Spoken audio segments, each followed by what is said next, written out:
What's up, guys? It's Stifley. Today, I want to talk about supplements that I personally recommend to you all to take. Obviously, I'm not affiliated with any of these brands or supplements, so I just personally am telling you guys stuff that I take and recommending it to you. So you'll notice it's a very short list here, and we're going to talk about it. But before I get into that, I want to thank you guys. I'm at 218 subs at the time we recorded this video. I've been growing pretty steadily, so I appreciate you guys for subscribing, watching my videos. Yeah, but let's get into the video. So, supplements I recommend taking is creatine and caffeine. I've taken other supplements in my life, but these two are definitely the mainstays that I'm pretty much on. Creatine I'm always taking, caffeine I'm taking a lot of the times. Everything else kind of goes in and out. I have tried like turkesterone and felt like I had good results with that. But then there were other stuff that I felt was really pointless. Like the BCAAs, that stuff I wouldn't recommend. And I mind some other stuff. But these are the two that I recommend for multiple reasons as far as price, quality, availability, and how effective they are.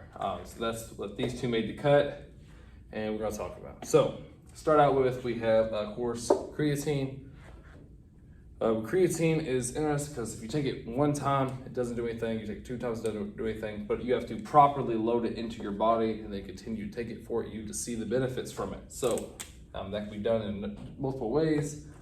The way I did it was 20 grams for 7 days, and then 5 grams after. So the reason that you need to load creatine, you don't have to do it this way. You can do 5 grams a day, but then it takes about a month for it to fully get in your body. But by loading it, we start seeing the benefits after only 7 days. So that's the reason I would do that.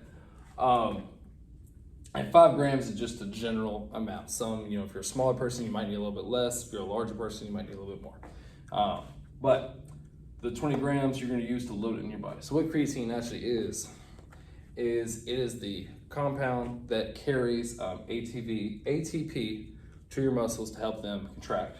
So more creatine means more ATP, means more muscle contraction. Usually that helps you squeeze out more reps out of a set. So definitely for me, I've noticed definitely a huge benefit from this. It definitely does bulk you up a little bit. You hold on to a bit more water weight. I know some people do say that it can cause male baldness. I obviously have not noticed any of that, and I've been taking this for multiple years, and I am in my early 20s, so if I wasn't gonna go bald, I would probably be doing it right now. But that's, you have to see that for yourself. If you're someone that cares enough about their hair, maybe you try it, and if you start noticing any thinning, you stop. But that's really a personal preference. But then after, of course, you have your 7 days of loading. You just take 5 grams after. You never have to stop taking it and like resensitize yourself to it at all. You can just keep taking it forever until you decide that you don't want to take it anymore. You stop lifting. And it's not just benefits towards working out. There is some brain benefits that I'm definitely not qualified to talk about, but I have heard both people say it does clear a lot of brain fog out of their head. So you might know some of those benefits too, but for the express purpose of just getting a benefit and working out, I definitely highly recommend creatine. Going into the next and last supplement will be caffeine. So obviously people take caffeine and coffee, other forms, to start their day at work and everything else. It does give them a boost of energy, especially whenever they're tired. But also, a lot of people have it in their pre-workout while working out. Now, of course, you can't just buy caffeine pills that's just pure caffeine, and that's perfectly fine. I have mine in my pre-workout. But caffeine specifically can help you even if you're not tired. There is a boost of performance that has been shown in a couple different studies. Definitely, if I'm tired, but I know I have to do a workout, absolutely gonna have some caffeine in me. The benefit's just too much to ignore. I've definitely noticed that the really only big downside, of course, that makes you have to use the bathroom. But the benefits for strength-wise, especially if you're tired, it's a must. I personally would always recommend having caffeine, especially if you're working out tired, if you're working out after a long day of work. It can be super beneficial, or if you're even starting your day on it.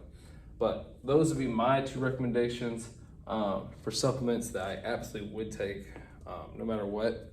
Of course, there is other supplement, and some of you might feel that caffeine doesn't really benefit you, or creatine doesn't really benefit you. If that's the case, I wouldn't waste my money on it.